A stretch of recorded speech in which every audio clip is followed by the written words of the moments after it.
Okay.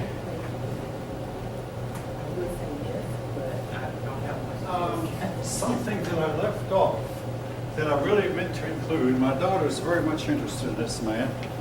There were two slave uprisings. The one of them was led by Gabriel Prosser. Don't worry about that name.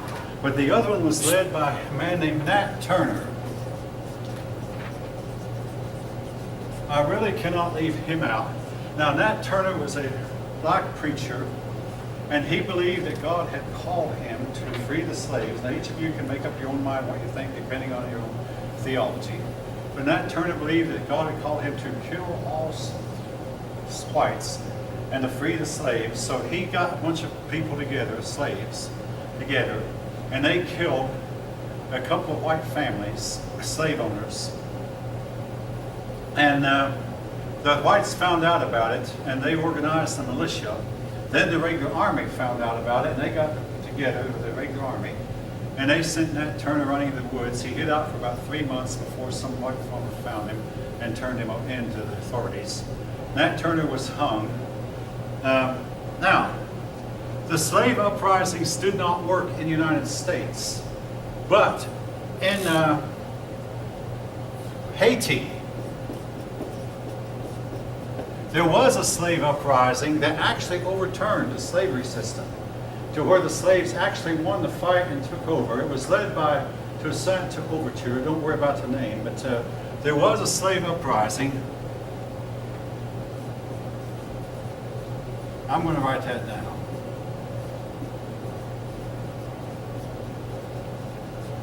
But anyway, this man actually led a slave uprising that worked. And he drove the slave owners out of Haiti. And this fact terrified the southern slave owners and made the southern slave owners realize that, hey, this could happen to us. And it made them, well, Thomas Jefferson had a law passed when he was president. Now, Jefferson was himself a slave owner. Jefferson passed a law that we would not import any more slaves from the West Indies.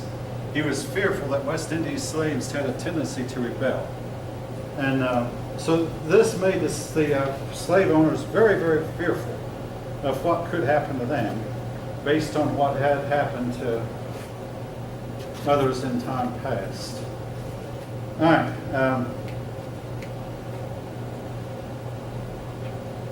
Now, moving on now, I am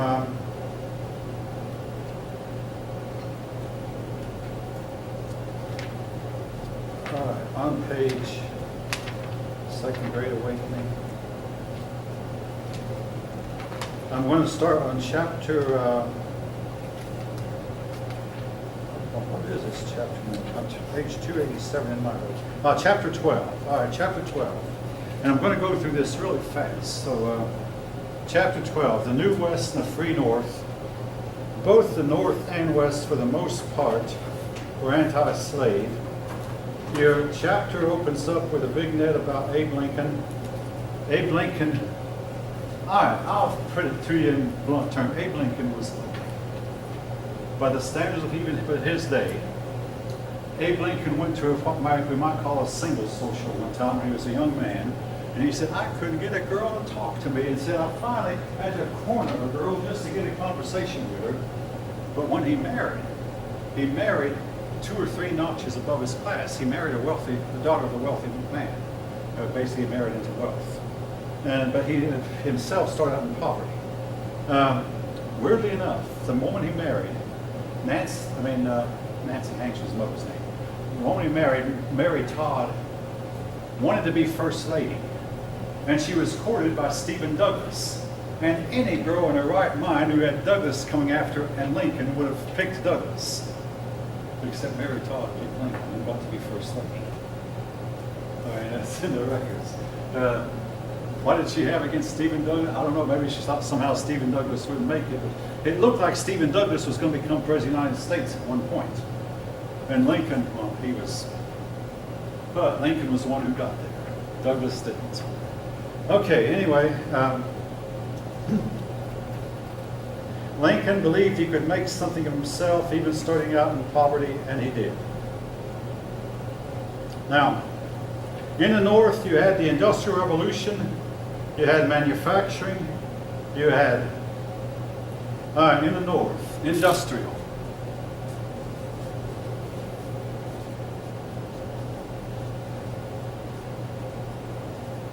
Factories.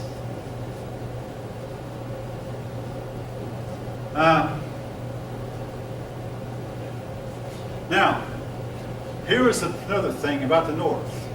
Northern women were having far more babies than Southern women. This was true especially among white Southern women. Were having fewer babies than Northern women. In addition, almost all your European immigrants coming from abroad, were going north. This is very important because this was one of the things that contributed to the North ultimately winning the Civil War. The North outnumbered the South by a large amount. But anyway, the North became industrialized. The North then built railroads. The railroads took the place of canals.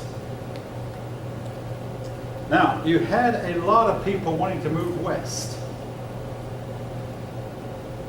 Some of my own great-grandparent, father's brothers also moved west. But a lot of people moved west. Then the Mormons moved into Utah, as I mentioned last time. You had people wanting to go to California and Oregon, particularly. Well, a lot of them went to the Great Plains and found that the Great Plains was like almost a desert. So they wanted to move far, then on farther beyond the Great Plains, there was the Rocky Mountains. But beyond the Rocky Mountains, the fertile lands of California, Washington, Oregon, where a lot of people went. California, people went there especially when they found gold. All right.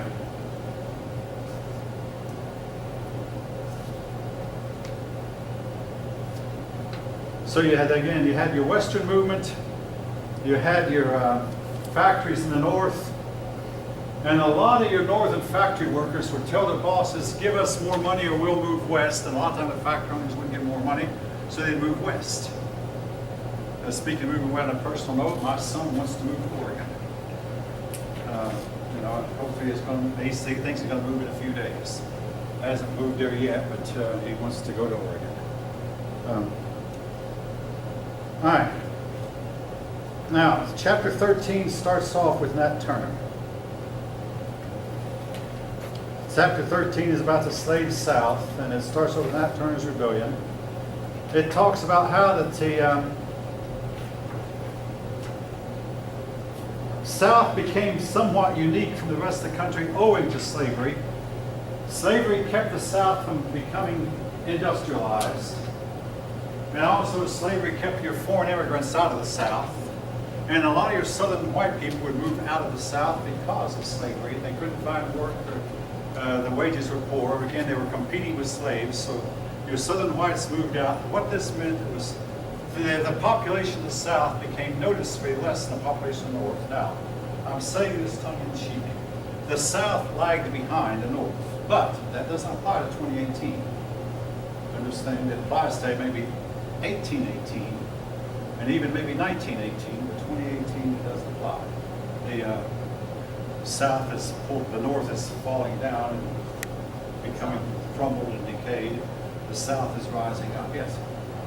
You mean the South is rising? The South is rising, the North is falling. That's true today. The North is crumbling. The South, when you look at Atlanta, you see a bright, mostly new buildings, beautiful skylines, smooth roads. Go to a northern city like Cleveland, and you'll go to Detroit especially, you'll see crumbling, decay. They can't even light, the street lights don't work. They don't have enough money to buy bulbs. So the wiring is becoming decayed and corroded, and they can't even rewire the lights. This is Detroit. This is a lot of your northern cities, and Cleveland is not much better. New York has its problems, but in the 1800s, the South was behind. The South big crop was cotton, and cotton was used to make clothes. And most of the work in growing and raising the cotton, harvesting the cotton, and separating the cotton to seeds was done by slaves. That's what made slavery so profitable, or seemingly profitable to the South. But now, something I want to say about slavery, though, most of you Southerners did not own slaves.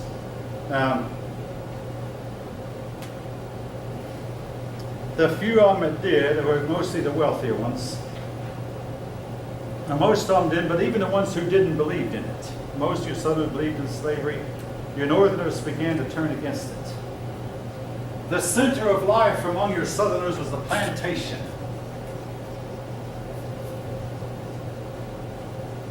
Now, the plantation doesn't exist hardly in us anymore in the South. I mean, some of the buildings still stand. But typically, well, there's no two were alike, but you had the big plantation house, and then around the plantation house would be the slave quarters, where the slaves lived. And of course, then there'd be some out, like there might be a kitchen outside. The kitchen was outside a lot of the time. And then there'd be a smokehouse where the certain processes of preserving meat was done, where they'd salt the meat or smoke the meat, all in an attempt to preserve it. So there was a smokehouse, there was a kitchen, and of course there was a master's headquarters.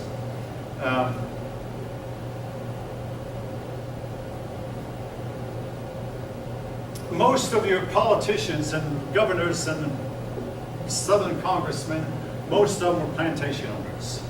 Your average poor person in the South was uneducated, and the South was remained behind in education for a long time.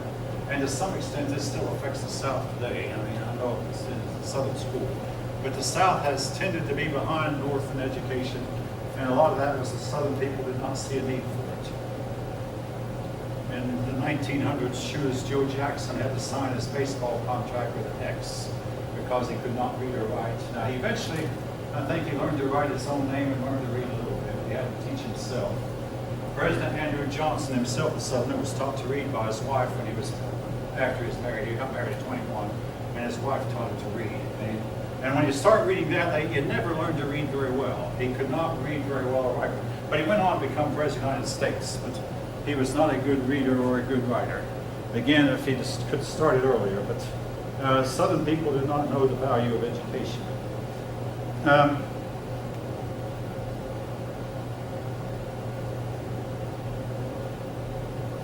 So you had your plantations.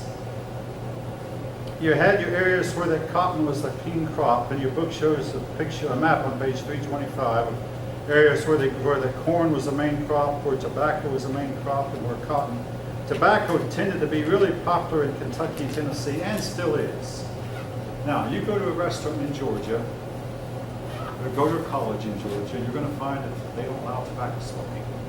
You go to a restaurant in Kentucky, and all you can, if you're like me, you can only stand and read it because they still smoke tobacco. Is that door locked? This way, he or she, somebody was trying to get in, I thought. Anyway, leaving that.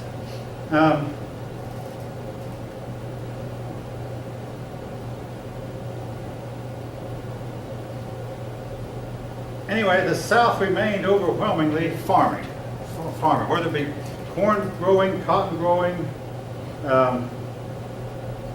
or tobacco growing. They also grew lumber, rice, and sugar in the South. But they grew in Kentucky, they grew hemp. You may or may not know that hemp is used to make ropes. Hemp comes from the marijuana plant. It's used to make what? We were used to make, in those days, it was used mostly to make rope. Yeah, a hemp rope is stronger than a rope made out of cotton. Noticeably so, really strong. And of course, unfortunately, though, the same plant that they used to make the ropes was also used to smoke and drive people out of their minds or into a state of euphoria. Be that whatever, I mean, I don't know what any of you believe about marijuana growing. I'm against it, but nevertheless, it's a fact of life. Now, going down to plain language, a lot of times the black slaves called the slave owner Old Massa, and his wife was Old Miss. So there was Old Massa and Old Miss. Now, unfortunately, I mean, your book mentions this, Old Massa had a tendency to have sex with a lot of the slave girls. This is simply a fact of life. And a lot of the persons who were born in Old Massa's house, Old Massa was the father, but they were born to slave girls. So these, I believe this book shows a picture of a slave owner selling a slave to another man. The slave is his own son that was born to a slave girl. So he was considered a slave. He was considered black, even though his father was white. Now, practically everybody knew that Old Master was the father, except for Old Miss. Now, sometimes Old Miss eventually caught on. Now, I can say this on a personal note. One of my uncles had a child by a woman who was not his wife, and everybody knew who the father. He was the father, except for his wife. Everybody else knew. Nobody. Finally, on his deathbed, he told his wife that he was the father of this woman's child. She didn't believe it. She threw a big fit, and she couldn't take it. That maybe that's why he never told her. But on his deathbed, he confessed. But we all knew it. I mean, I knew it, and I was lived hundreds of miles away. We all knew he was. But in the case of Old Miss, sometimes finally caught on. But Old Massa oftentimes could not resist the temptation to have sex with these slave girls.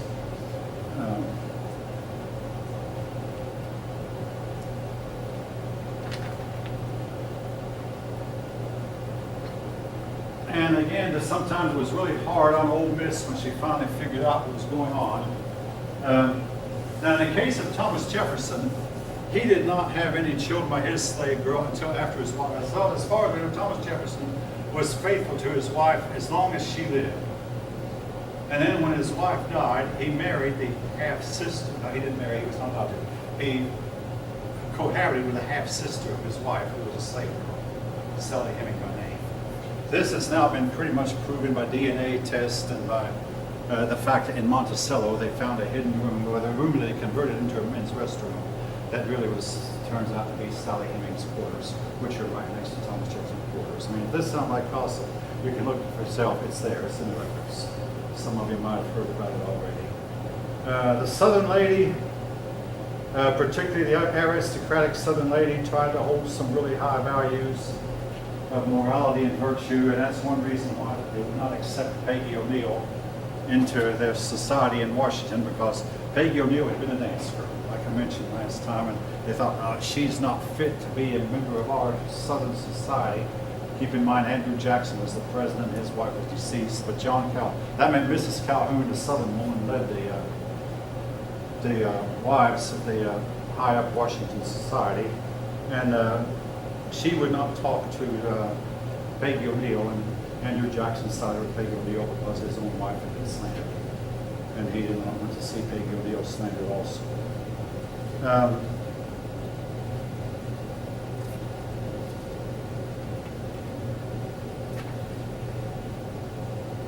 Your book spends several pages talking about slave life.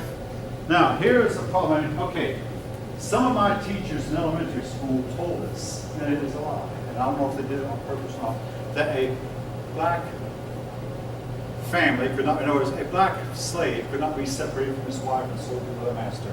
This was untrue. White slave owners did not recognize slave marriages. Again, this is straight out of the book, folk. And again, this is factual. A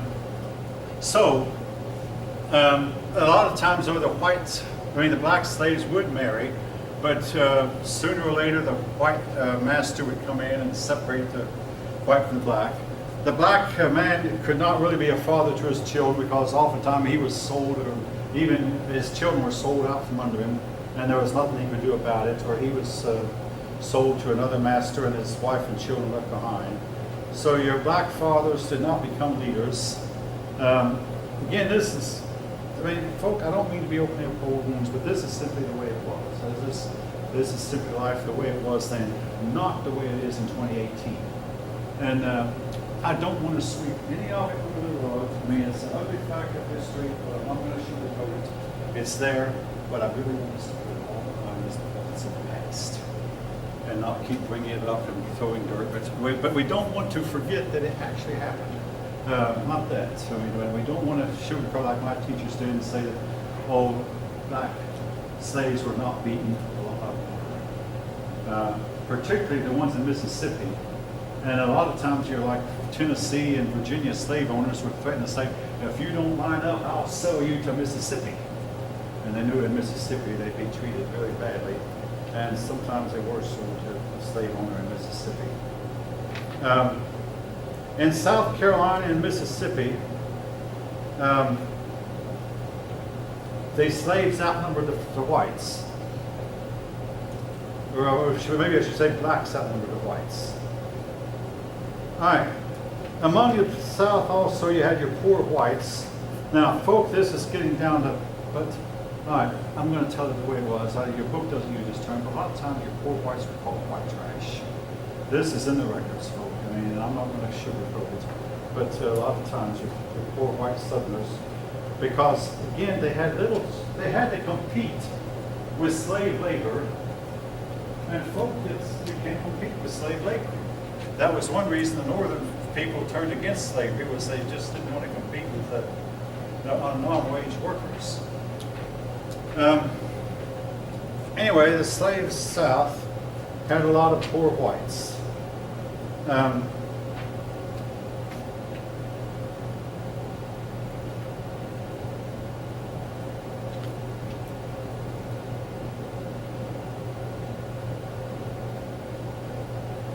There were a lot of free blacks. Now, how did they become free? Well, men like George Washington freed his slaves when both he and his wife died. Now, George Washington left in his will that his slaves would be free. He died before his wife died, but when his wife died, their slaves were free. There were some slaves that were free, and there were some slaves that, because of good behavior, were turned loose from slavery. All this is in the records. So some of them, and some slave owners just found slavery unprofitable, and they simply turned their slaves loose and hired them back in as paid workers. But slavery was a prominent feature of Southern society. In fact, you put the title of that chapter is The Slave South.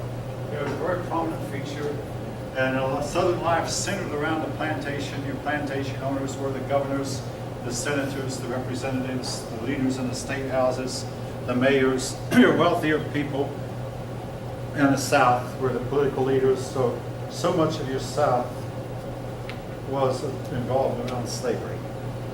Okay, which takes us up to chapter 14.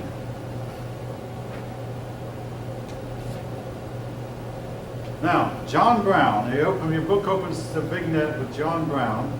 He had 20 children by 2 wives. Now, let me hasten to state that he outlived his first wife, died in childbirth. So she had several children. Then he married again a second wife, but between the two of them, the 2 wives, he had 20 children. He lived like a nomad, going from place to place. He decided that slavery was very, very wrong and wanted them freed. And eventually he seized the federal arsenal at Harper's Ferry. Don't write that down, but yeah, do write down John Brown's name. Who was John Brown again? Now he was the anti-slave person. He was a Northerner who believed that the slaves should be freed. But he went out to Kansas and killed a bunch of slave owners in Kansas. Then he got away with it because in those days there were no telephones. There was a telegraph. The telegraph is a very inefficient means of communication compared to the telephone. But anyway, he went from Kansas to Maryland, and he took over the federal arsenal at Harper's Ferry. And he told the black people, hey, I'm your savior. All of you rally around me and you're going to be free. Most of the blacks wouldn't. I mean, they would recall what happened to Gabriel Prosser, executed, Nat Turner hung. Most of the blacks did not join. And but anyway, John Brown and a couple of his children and some of his followers seized the federal arsenal, which is treason. And the punishment for treason was hanging. Robert E. Lee was sent to... His whole family was killed, right? Not all 20 of his children, but most of his children were already gone, married off and gone, and another... His whole 20 children are not the same age. I mean, when a man has 20 children, but just 2 different women, some of them are going to be out of the house before the others are even born. So some of them were out of the house and gone, and some of them a lot of them did not follow. I mean, a lot of children don't follow their father's way, especially if a father who's and not a fanatic like Brown was. And his children, as they grow up, they begin to see it. Now, did not kill his entire family, killed some of his children. The government. Anyway, the government seized him, tried him for treason because he had taken over federal arsenal. Tried him for treason and hung him. But he became a hero to a lot of the northern people. Today, he's looked on as being an excessive fanatic. I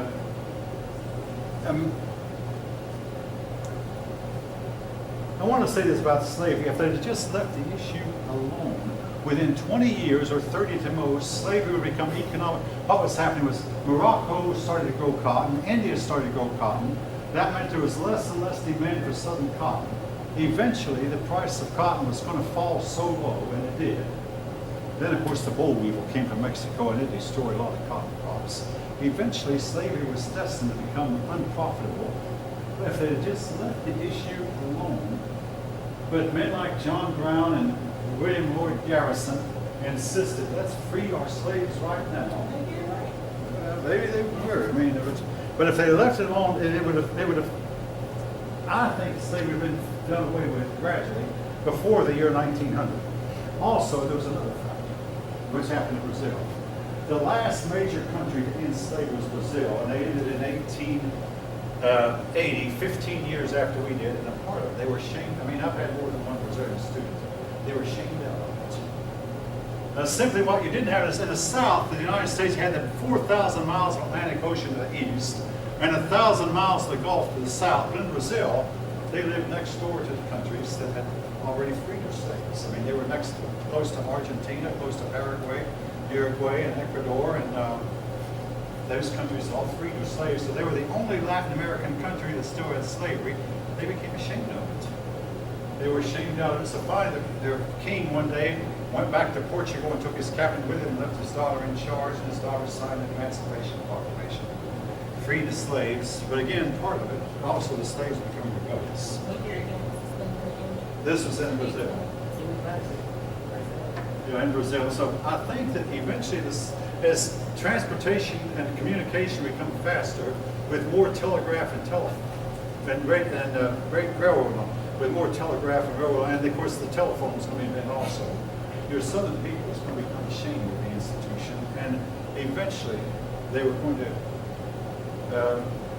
A new generation of Southerners would read, but again, that's my own opinion. But I think that it would have become unprofitable and would have eventually left it alone. Now, the Mexican War.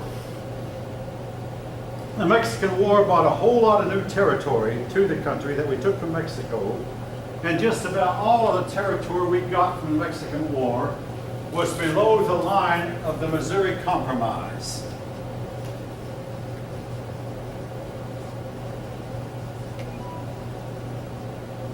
Now, the Missouri Compromise had stated that the territory above this line was to be free, and the territory we took in below this line was to be slave.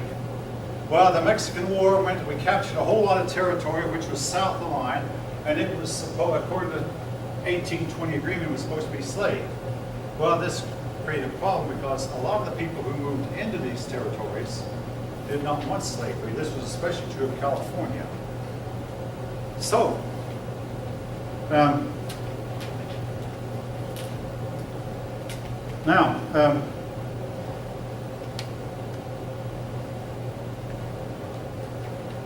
So the Missouri Compromise said that all the states in the South. yeah, it had two features. One of them was that Maine was to come in as a free state, and Missouri was slaves. This kept the number of free states and slave states still equal.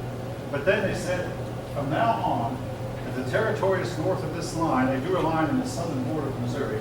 All territory north of this line will be free, and all territory south. Well, the Northerners thought, hey, we have it made because all this territory south belongs to Mexico. Then we took it from Mexico, and this meant that a whole bunch of territory was supposed to have been given to the South as slave, but there was a problem with it.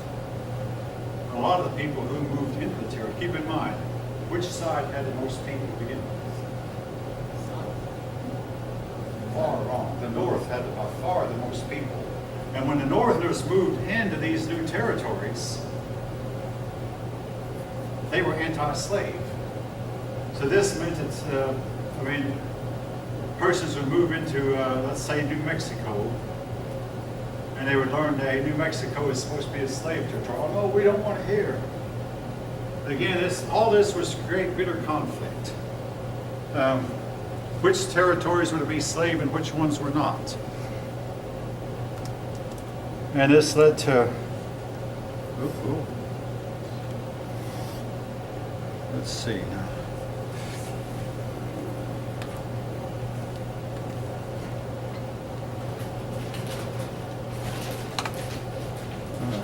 What's going on? Anyway,